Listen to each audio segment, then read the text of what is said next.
नमस्कार दोस्तों। आज बात करेंगे आईटी सेक्टर की, जो पिछले कुछ महीनों से निवेशकों के लिए काफी चुनौतीपूर्ण रहा है। अगर हम पिछले 6 महीनों का आईटी इंडेक्स देखें, तो एक पैटर्न साफ दिखाई देता है। हर बड़ी गिरावट के बाद एक अच्छी रिकवरी आई, लेकिन हर बार यह रिकवरी पिछले हाई को पार नहीं कर पाई।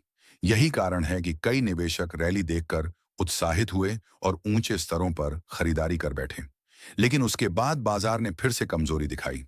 अब सवाल यह है कि क्या आईटी सेक्टर में नीचे का स्तर बन चुका है? तकनीकी रूप से देखा जाए तो 27,500 के आसपास का क्षेत्र काफी महत्वपूर्ण नजर आता है।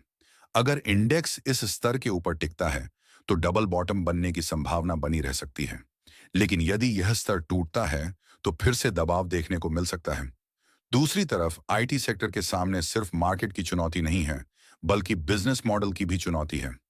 आज आर्टिफिशियल इंटेलिजेंस तेजी से आगे बढ़ रहा है।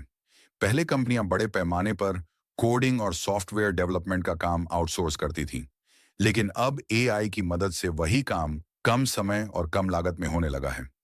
यही वजह है कि पारंपरिक आईटी कंपनियों को अपने बिजनेस मॉडल में बदलाव करना पड़ रहा है। कुछ कंपनियां पहले ही इस दिशा में कदम उठा चुकी हैं। कोई एआई स्टार्टअप्स में निवेश कर रही है, तो कोई नई टेक्नोलॉजी और अधिग्रहण के जरिए अपने भविष्य को मजबूत बनाने की कोशिश कर रही है।